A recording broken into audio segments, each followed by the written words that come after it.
Olá, amigos! Bem-vindo a mais um Pensando a Obra, o podcast que discute problemas e decisões na construção civil. Hoje nós vamos falar sobre uma escolha importantíssima: construir para vender ou construir para alugar? E para tratar desse assunto, nós temos aqui um experiente especialista nessa questão, Alfredo Rodrigues, que vai nos ajudar a descobrir os caminhos e os desafios encontrados na hora de tomar essa decisão. Bom dia, Alfredo. Bom dia a todos, obrigado pela oportunidade. A construção civil, ela, ao longo das últimas décadas, vem se segmentando e se especializando em diferentes ramos, né? Sempre houve ali obras de estrada, obras de infraestrutura, de saneamento, obras residenciais, mas ao longo das décadas você tem as especializações, teve muitas obras de shopping centers, obras para a indústria do petróleo, obras para a indústria da mineração, e isso foi se transformando. De umas décadas para cá, por exemplo, surgiu o setor de obras para logística de entregas do varejo, para logísticas do e-commerce. Muitas cidades, as cidades grandes, começaram a proibir que caminhões muito grandes entrassem no perímetro urbano e dentro da cidade em si. Isso foi criando um movimento de que as cidades precisavam de galpões para que a carga chegue e seja distribuída de forma capilarizada em veículos menores.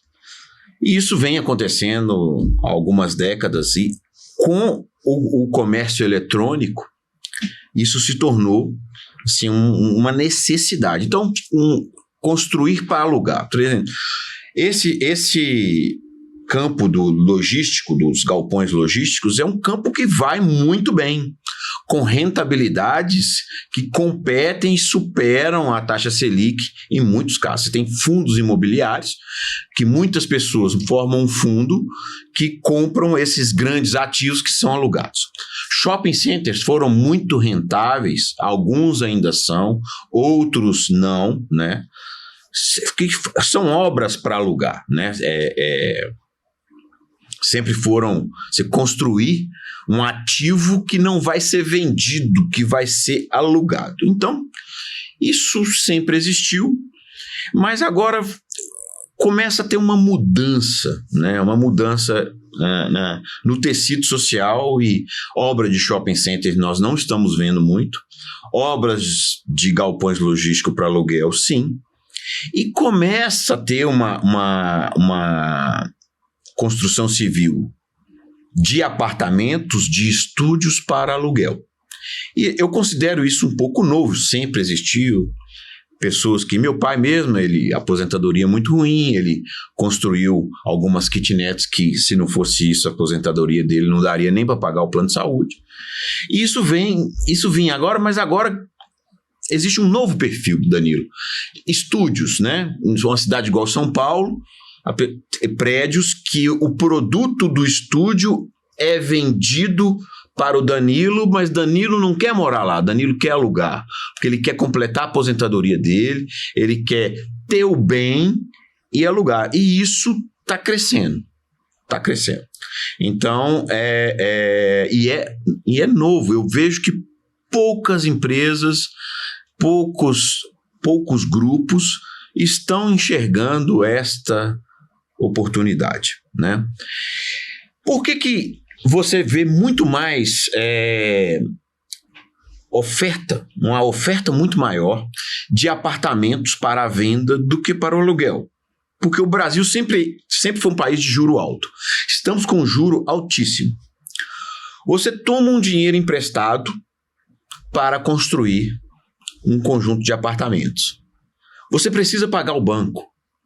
Então, você precisa vender o apartamento para uma pessoa, pegar aquele dinheiro, pagar o que você deve para o banco e ficar com lucro. Então, construir para revender devolve um resultado mais rápido. Sim. Né? Porém, produtos inteligentes, você, né, ou com capital próprio, ou com capital parcialmente tomado no mercado financeiro, você constrói, toma uma parte do dinheiro emprestado, vai amortizando em prestações. Quando você aluga aquele imóvel, aquele grupo de imóveis, a rentabilidade do aluguel te ajuda a amortizar aquele parcelamento. Ou se é um grupo poderoso que tem capital próprio, constrói com capital próprio e aluga.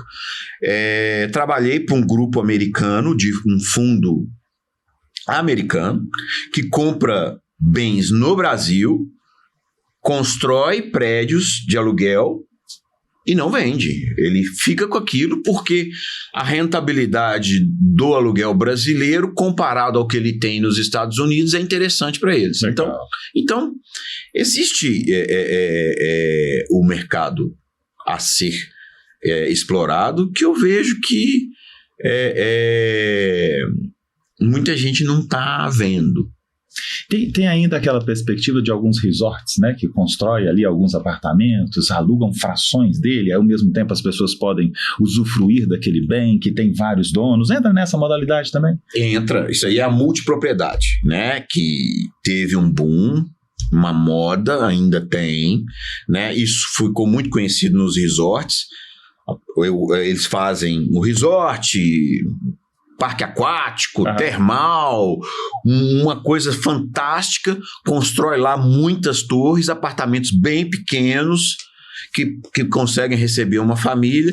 Aquele apartamento é vendido para 16 famílias diferentes, as famílias têm um direito de uso de X dias durante o ano, e os dias excedentes, que são a maioria, né, ficam para aluguel, né, em plataformas ou do próprio serviço do resort. Então, tem esse negócio também que é grande aqui no Brasil hoje, muitos grupos investindo nessa construção focada para a locação. Danilo, para você ter uma ideia, na década de 80, você tinha 20% das pessoas morando de aluguel. Isso cai para 10% aproximadamente nos anos 2000. E porque a década de 80 foi muito ruim, da hiperinflação, a dificuldade do povo para conseguir juntar dinheiro para a compra de um imóvel era terrível. Mas aí, depois do Plano Real, ano 2000, a gente tinha mais ou menos 11% da população morando de aluguel, e no último censo mostrou mais de 20% das pessoas morando de aluguel. Então, o número dobrou. Se você pensar que a população cresceu, o número mais que dobrou em 20 anos. Sim. E vai chegar em 30. Minha perspectiva é que até 2030 chegue em 30. Ou seja, de 2000 para 2030, se o meu palpite estiver certo, a população morando de aluguel vai ser maior ainda. Vai ser maior ainda. E é uma perspectiva de cultura, assim, da nova geração? Isso aí, você tocou no ponto. A construção civil de apartamentos, de bens, ela está sendo derrotada, tomando uma surra da indústria do consumo. Você vai se pensar, a criatividade da indústria automobilística para te convencer que você precisa de um SUV de 180 mil reais, que isso vai encantar a sua vida, você vai se sentir melhor. E sendo que com 180 mil reais, a maioria dos brasileiros conseguem trocar de apartamento e ir para um muito melhor. Mas a indústria automobilística, ela consegue te vender esse bem, desse valor, a prestações salgadíssimas, e a classe média compra esse sonho e não troca de apartamento. A indústria do turismo, ela te convence a fazer uma viagem que ao todo vai custar 40 mil para Disney ou para Europa, para você ir lá tirar uma foto na Torre Eiffel. Você vai pagar aquilo em 16 prestações, vai tirar foto, vai pôr na rede social. Mas aquele volume de capital que poderia ser usado para um sonho em construção está sendo drenado para outros consumos. E que vai impactar no aluguel, porque aí ele não tem investimento. E é aí por que está crescendo. E por que onde a construção civil cresceu nos últimos anos? Que ela performou bem. No luxo. O luxo, ele se reinventa, ele cria produto novo, ele cria o luxo, o super luxo, o ultra luxo, garagem que o carro sobe no elevador e fica na sala, o outro fez um prédio assinado pela Pininfarina, então você tem agora marca de prédio, e ele vai muito bem e vai, não tem limite para o super luxo. Lá embaixo, no Minha Casa Minha Vida, também tem, mas existe um campo no meio que está muito em crise, que seria o apartamento para classe média, ali de 350 mil até 1.200.000. Esse produto não está indo bem. Ele não está atingindo preço de venda. Enquanto você tem produto de luxo atingindo 30 mil o metro quadrado. 30 mil o metro quadrado. Puxa vida. É um estúdio de 60 metros por 1.800.000. Tem e vende. E você tem construtora que faz um apartamento de 100 metros e não consegue vender por 1 milhão. Não está conseguindo em determinadas regiões, em determinados lugares. Você faz o apartamento de 100 metros e não consegue vender por 10 mil metros quadrados. Não. O que determina o preço de um apartamento não é o custo da obra, mais o preço do terreno, mais a sua margem. É o cliente, é a capacidade do cliente comprar. Quem define o preço do seu produto é o mercado. Não é o preço da sua obra, né?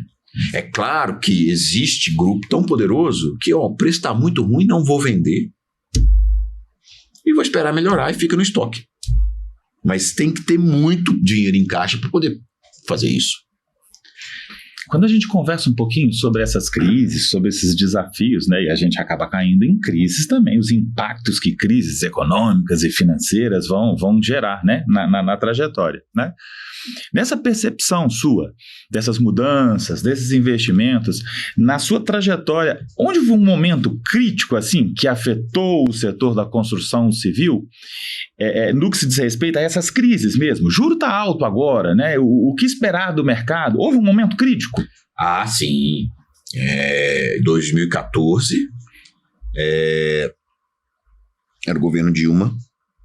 O Brasil vinha de um boom imobiliário, 2006, 2007, 2008, uma construção enorme. Teve PAC 1, PAC 2, Programa de Aceleração do Crescimento, o 1 e o 2, com um pacote de obras enorme. Teve pré-sal, a Petrobras com a descoberta do pré-sal e as obras relacionadas, porque se você tem obra de petróleo, a obra não acontece só lá no mar. Você tem toda uma cadeia produtiva que se prepara. Sim. A mineração estava muito acelerada, o preço do minério subindo demais, então as obras de mineração extremamente aceleradas. Programa de privatização de rodovia a pleno vapor. Preparação para as Olimpíadas, obras no Rio de Janeiro de grande porte, preparação para a Copa. Tudo isso explodiu no país inteiro. Explodiu no país inteiro. A inflação da mão de obra, um absurdo. E de repente, aquilo tudo, né? Parece que o 7-1 da Alemanha contra o Brasil foi que meio que foi a derrota. A derrota de tudo ali, né? Eu me lembro, aquilo foi um pesadelo. A gente tinha lá mais de 100 e poucos funcionários. A gente caiu para uns 16. Nossa! Desses 16, uns 10 tiveram que trabalhar meio horário, né? Quem trabalha com consultoria é uma coisa boa, mas quando a crise vem pesada, a primeira coisa que você corta é o consultor. Então, se você não tem produto, você não tem perspectiva, Então, você tira, né? Você vai cortando tudo que você pode, que não é absolutamente essencial para a sua empresa rodar. E o que vai doer na população, porque se vinha de um boom da mão de obra, né, inflacionada, agora um corte de 120 para funcionários, 120 para 16. Nossa. E ainda não foi de uma vez. E ainda trabalhando meio horário. E de uma parte desses funcionários está trabalhando meio horário para a empresa sobreviver, né? E sobrevivemos, aprendemos, continuamos, estamos firmes. Mas essa crise foi bem pesada. Na sua avaliação, é perceptível alguns sinais que antecedem essas crises econômicas e políticas e como que ela vai afetar o meio da construção civil? Olha, eu lembro que nessa época a gente percebia clientes terminando obra e não lançando produto. E muito cliente quebrando. Muita empresa fechando antes de 2014, empreendimentos paralisando e tem obra aí que a gente está retomando agora, daquela época que foi paralisada, a empresa quebrou e agora que outra comprou, né? Então, a gente percebe sim, se você olhar assim, a gente vê sinais e você tem que agir, você tem que diversificar, né? É mais difícil para o construtor diversificar, porque quem é especialista em construir casinha, eu vou parar de construir casinha e vou construir estrada. Você não consegue direcionar. A experiência, né? Não é a mesma. Não é. É diferente de outras indústrias. Indústria de carro. Ninguém quer sedã mais, só quer SUV, eu paro de fabricar sedã e troco o modelo. Agora não, eu sou um construtor de galeria, de água, de sistemas de encanamento, sou um construtor de saneamento. Eu não mudo para mineração. Fácil.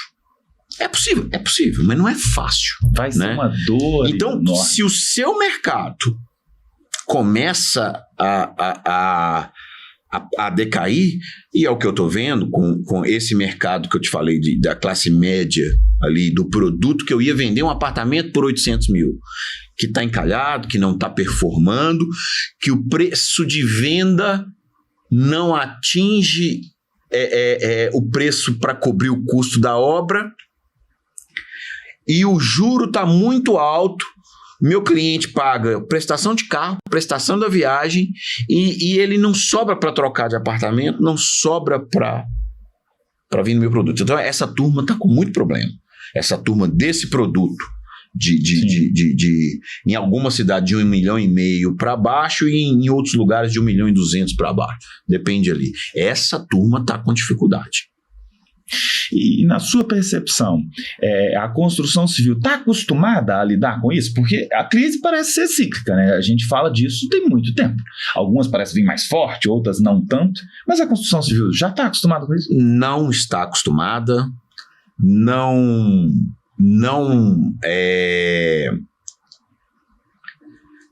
A construção civil, ela está muito arraigada nas raízes. Vou fazer apartamento de 2 quartos, de 3 quartos, com suíte, com 2 vagas. Enquanto outras indústrias se modernizaram, estão... o que o meu cliente quer agora? O que meu cliente está comprando? Quem é o meu cliente? Então, a gente conversou aqui que a turma aí de 40 anos para baixo, que vamos para um casal que ganha somados os salários 17 mil.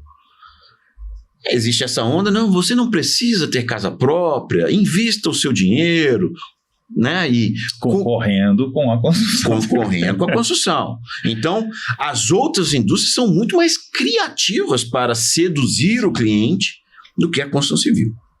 E digo mais, você vê essa turma que está em crise, muito focada em 3 quartos, 2 quartos, playground.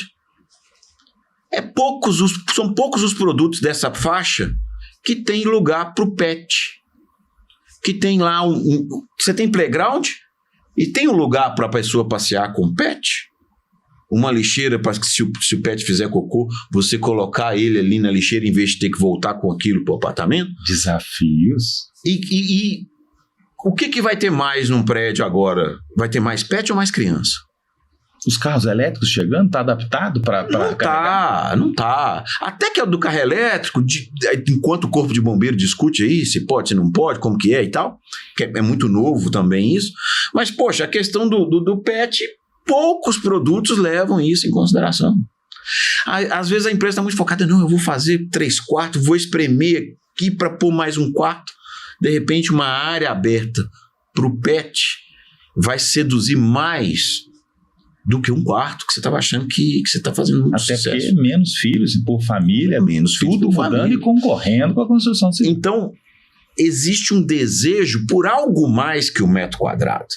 A pessoa não quer comprar metro quadrado, ela quer comprar experiência de vida. Sim. Ela quer comprar uma sensação de morar bem. E aí eu vejo que um grupo grande de empresas não conseguiu entender isso e passar a imagem e formatar o produto para algo mais atrativo e segmentado no nicho dela. Se a gente pensa assim, que a construção civil tem uma resiliência quase que como cultura no setor, ela precisa se reinventar, precisa se adaptar, precisa disso. Você acredita que a construção civil é mais resiliente que outros setores? Ela é resistente a mudanças, mas ela tem a resiliência que vem do próprio imóvel, né? De suportar a crise. Existe uma grande vantagem no produto da construção civil, que é o seguinte: você compra um carro 2025, ele é um carro do ano. Se aquele carro ficar encalhado na venda e passar 2 anos, você vai estar em 2027 vendendo um carro de 2025. Apartamento não tem ano. Então, se o apartamento encalhou, quando você for vender ele daqui 2 anos, ele continua sendo um apartamento zero.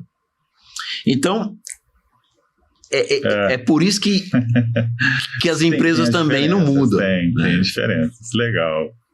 E essa resiliência, né? Parece que parte dela vem da empresa, mas também vem das pessoas, vem da natureza do setor? O engenheiro, né? O engenheiro, eu acho que isso vem lá da... Por que você escolhe engenharia? Porque você era bom de física, era bom de matemática, criatividade, você não gostava muito de arte, dessa coisa toda. Não, talvez seja uma característica que venha da escolha das pessoas que estão ali, né? O engenheiro ser um profissional mais focado na matemática, na física da coisa ali, e não está muito atento à criatividade, ao comportamento social, né? Que isso aí hoje empresa que não entende o seu público, eu acho que ela está correndo um sério risco. O que seu público quer, como que o gosto dele está se movendo e o que ele está fazendo com o dinheiro. Então, empresa que não pensa nisso, e a construção civil ela não precisava pensar. Não, apartamento, todo mundo precisa. Casa para morar, todo mundo vai querer. Então eu vou construir e eu vou vender. Mas não, cara. Agora, meu filho joga videogame até 35 anos de idade e não sai de casa. E não quer. E não quer sair. Então, o outro, eu não vou comprar casa, não. Eu gosto de morar um tempo num lugar, outro tempo em outro lugar. Eu vou fazer um intercâmbio e vou para tal país, e depois eu vou ficar 6 meses parado, e depois eu pego mais um dinheirinho ali e vou. Eu gosto de viajar e não quero ter imóvel. Então, isso não é pouco, não são poucas pessoas com esse pensamento. Então, essa mudança no tecido social, ela precisa ser vista pelas empresas que estão construindo produtos. Quando a gente falava da construção civil, parecia que só tinha espaço para o engenheiro, para o pedreiro, para o servente, né, que são profissionais.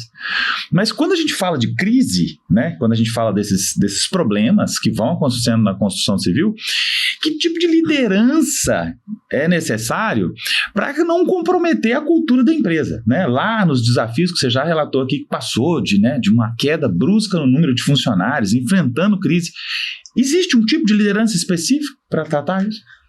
Olha, o líder, esse novo líder, ele tem que ser multidisciplinar. Você dizia que o líder tinha que ser multidisciplinar. Multidisciplinar. O líder, ele não pode mais... eu sou um líder bom de engenharia, bom de construção. Não, cara. Você tem que ser bom de engenharia, bom de construção. Mas e o seu comercial? E a produção de conteúdo da sua empresa? Quem está cuidando do seu marketing? E o produto? Né? Não é só, meu prédio é bem calculado, ele é sólido, eu aproveitei cada metro quadrado muito bem. O que adianta, cara, se o seu pessoal de propaganda não sabe quem vai comprar seu produto, quanto que essa pessoa ganha, são casais normais, são casais ou não, é um público mais alternativo, é um público mais conservador. Onde que é o seu produto? Quem vai comprar?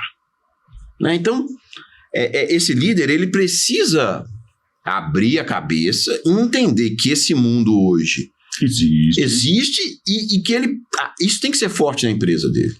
Né? A parte ali de pesquisa, de público, de produto, ela tem que ser tão boa quanto a parte de engenharia. Insistindo ainda um pouquinho na crise.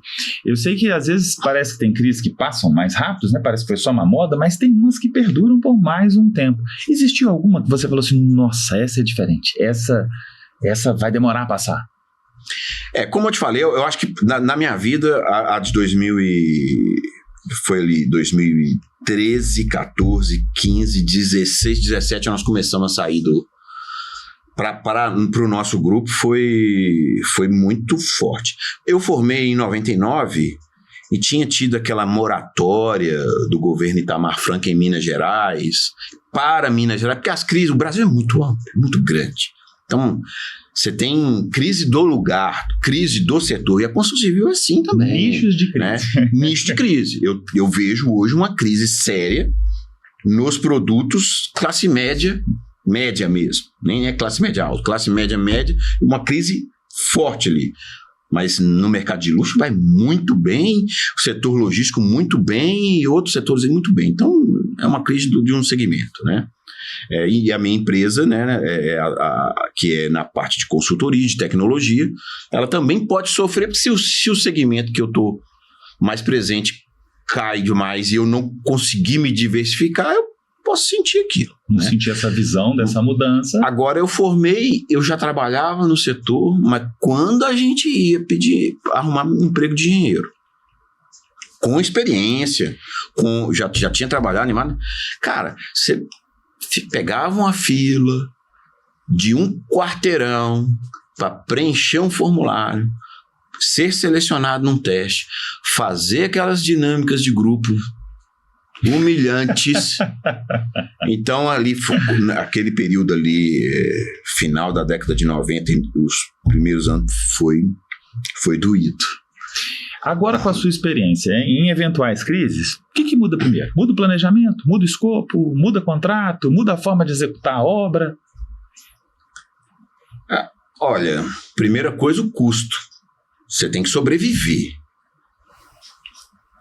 Analisa o que é essencial, corta o que não foi essencial. Uma estratégia a curto prazo, assim.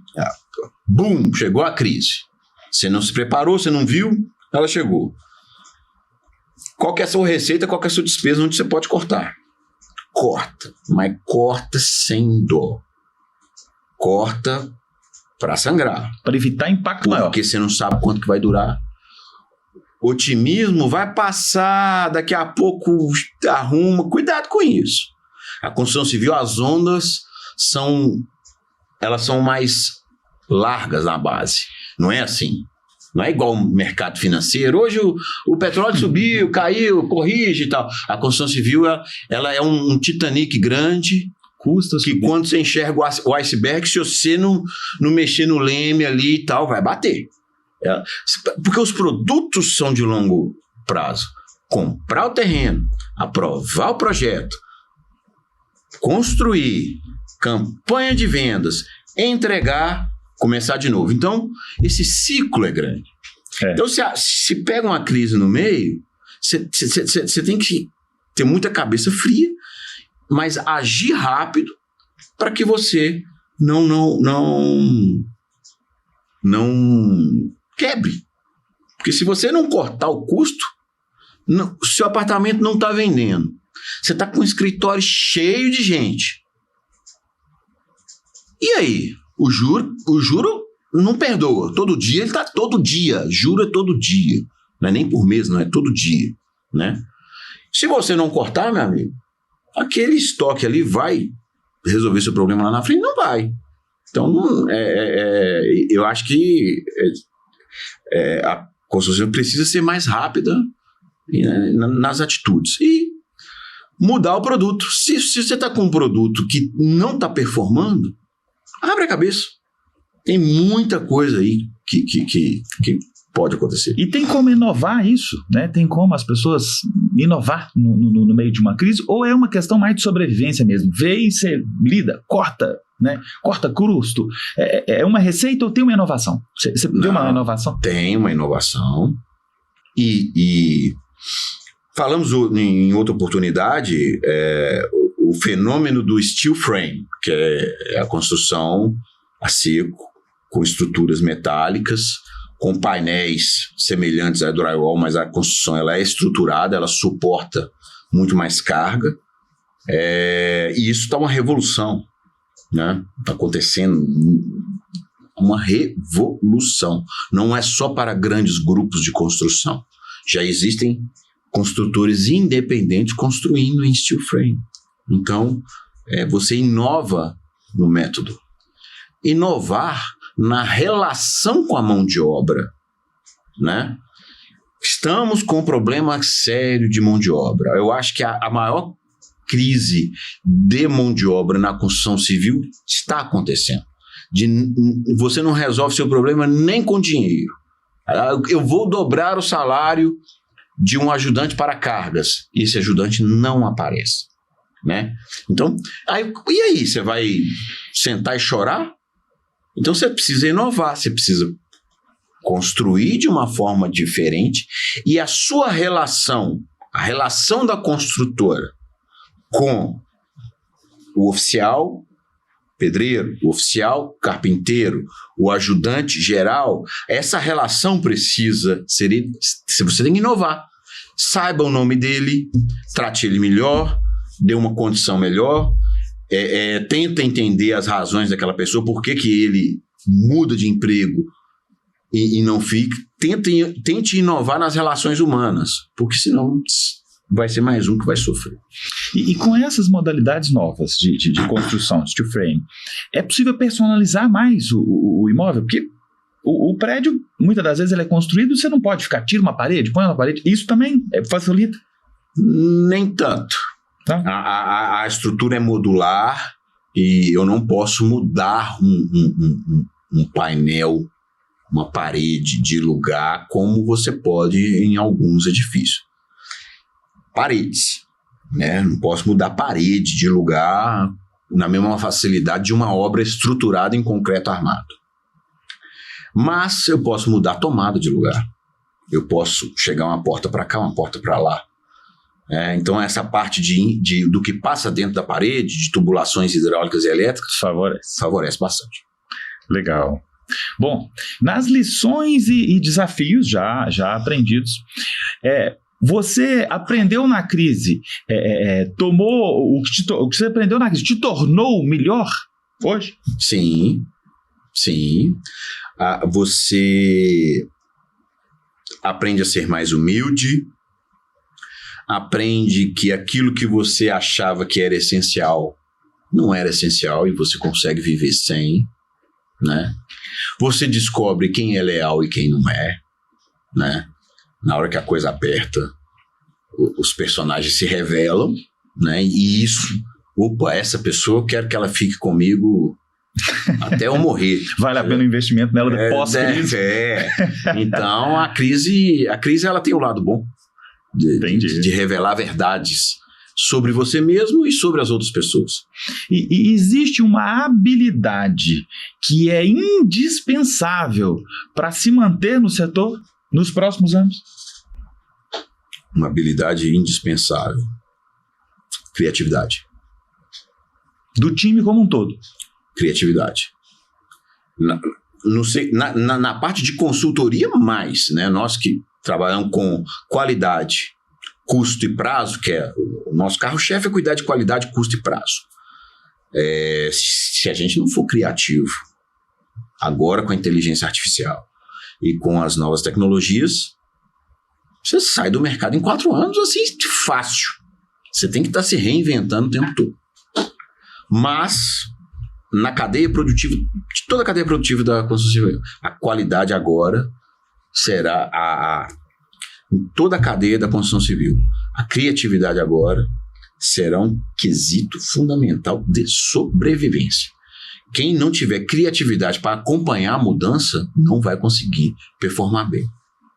O profissional, você enxerga assim que o profissional vai surgir uma profissão nova aí? Vai surgir um cara mais específico aí dentro da construção civil, sendo formado nas universidades? Algo assim vai tratar para fomentar isso mais? Nas universidades, não. Mas existem empregos hoje que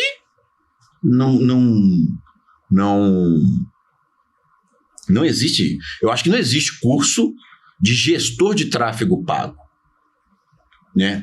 Existe uma função hoje na propaganda da mídia social e tal, que é o gestor de tráfego pago. Eu não conheço faculdade que trata disso, não deve ser lá do marketing e tal, mas que é uma profissão importantíssima, que eu nem sabia. Você vai aprendendo. Esse cara surgiu surgiu uma que a nossa empresa precisa, que construtora precisa, que... Cara, se você não está mexendo com mídia social, você não está chegando no seu cliente, né? Então surgem novas profissões e outras morrem, e outras vão acabando, né? Não sei se o clássico corretor de imóveis, eu acho que ainda vai ter o corretor de imóveis, que é um influencer, que é aquela pessoa que conecta o sonho ao comprador. Aquele que ia lá, deixa eu ver quem que eu vou atender aqui, num scriptzinho de telefone que alguém deixou o recado, aquele ali vai acabar, aquele cara acabou, não tem mais. Aquele ali, um robozinho da inteligência artificial já substituiu. Então existe a morte de funções na cadeia produtiva, mas existem as novas funções na cadeia produtiva. E nesse mundo globalizado, a gente pensava, né, na minha época como criança, a ação dos meus pais, é que quando pensavam num imóvel, muito ligado à região onde nasceu. Agora, com as mudanças de mercado, investimento, concorrências, percebe-se pessoas, às vezes, comprando um imóvel em um outro estado, comprando um imóvel num outro país. Sim. E isso, agora, como você falou, o marketing não aproxima. Se essas pessoas não criam essa forma de apresentar o produto para outras regiões, vai impactar realmente na condição de venda e da decisão, se vou construir para vender ou se eu vou construir para alugar. E antigamente você queria chegar no seu público, década de 90. Você está lançando um produto numa cidade X. Você ia lá na Rede Globo, eu quero uma propaganda na novela das 8. Pronto, você chegava na novela das 8, você colocava o seu produto à venda ali naquela região, ele ia aparecer para o seu público. Porque o que o público assistia à noite? Ou a novela das 8, ou a novela do SBT, ou mais um outro canal. Era uma receita, né? Era uma receita que funcionava. Porque o público todo assistia uma coisa só, ou 3 coisas no máximo. Você achava o seu público. E agora? Qual página do Instagram que o seu cliente curte? Ele fica no TikTok, no Instagram, ou na TV, ou no streaming, sei lá. Chegar no cliente ficou diferente, ficou mais difícil. Então, é aí que vem essa turma que a gente precisa dela, do marketing, da pesquisa, dessa coisa toda de rede social, que você encontrar o seu público e passar a sua mensagem para ele. Isso é um grande desafio. E como isso vai afetar a construção civil parecia ser impossível, porque nas regras antigas eu vou vender, eu vou construir, eu vou vender, eu vou alugar, era uma coisa, né, certeira. Hoje já não é tão certo assim, eu preciso achar alguém que vá fomentar o meu negócio. Muito interessante. E como prova de fogo para um futuro, né? No cenário atual, avaliando o cenário atual, avaliando as suas experiências, né? O que você já viveu e o que você enxerga para o futuro como prova de fogo na construção civil. A falta da mão de obra total. O colapso de o caminhão chegar e não ter gente para descarregar. Está acontecendo. Né? Está acontecendo. Um colega que, eu saindo um pouco da construção civil ali, ele é gerente de hotéis, e teve um dia que faltou tanta camareira que ele teve que sair do escritório de gerente, chamar a outra pessoa que ajudava, e foram arrumar quartos para cumprir o combinado com a demanda que tinha daquele dia. Eu já estou vendo, eu já vi colegas engenheiros que teve que abrir o porta-mala do carro e buscar não sei o quê, e ajudar a carregar uma coisa em alguma obra. Está chegando a esse ponto, do cara não chegar para trabalhar e você ter que descer da sua cadeira e carregar peso, porque senão fica pior. Né? Então, isso está acontecendo. E você vê aí vídeo de robô rebocando parede, assentando tijolo, mas chegar do caminhão, pegar aquele tijolo, passar para dentro da obra, subir a escada, chegar no andar, não é simples igual aparece no vídeo. Eu até acho que em algum momento isso vai ser automatizado, mas esse é o maior desafio. Esse é o grande problema que eu não tenho solução para ele, ninguém tem, mas esse é o maior problema hoje, Danilo, da construção civil. E a construção civil que enfrenta problemas de crises financeiras, crises políticas, agora vai ter que aprender a lidar com a inovação das crises. Que é a falta de uma mão de obra que aparentemente parece ser simples, mas fundamental para fazer a coisa girar. Nós estamos chegando no final do nosso podcast de hoje. Eu queria que você pudesse ficar à vontade de fazer as suas considerações finais sobre esse construir para vender, construir para alugar, as crises e toda a sua história. Construir para vender, construir para alugar. Todos os dois podem dar certo e todos os dois podem dar errado. A construção civil, ela se segmenta em muitos ramos. O mercado imobiliário, ele se segmenta em muitos ramos. Quando eu vejo pessoas falando na rede social, não invista em imóveis, porque imóvel não tem liquidez, ou invista em imóveis, tratando imóveis como um grande grupo uniforme. Não é assim. Apartamentos se comportam de uma forma, estúdio, kitnet de outra forma, super luxo de outra forma, galpão logístico de outra forma. Cada segmento tem as suas características. Então, estude, se atualize, entenda bem o que é o seu mercado, quem é o seu cliente, como que ele está pensando, como que o gosto dele está se movendo. Isso vai te ajudar a formar o produto e decidir se é melhor para a sua empresa construir para vender ou construir para alugar. É isso aí. É isso aí, amigos. Chegamos ao final do nosso podcast de hoje. Lidar com crises econômicas, com crises financeiras, nunca foi fácil. E nós conversamos aqui com o profeta Alfredo, já com a experiência vasta de ter vivido cenários tão difíceis como os atuais. Para prever, para agir, é necessário visão de futuro e experiência. Portanto, se você se identificou com uma dos nossos podcasts, desse ou outros que já se passaram, eu te convido a se inscrever no nosso canal, enviar a sua dúvida, a sua sugestão. Nós podemos conectar você a um especialista que certamente irá te ajudar. Por hoje ficamos aqui, um abraço a todos e fiquem com Deus.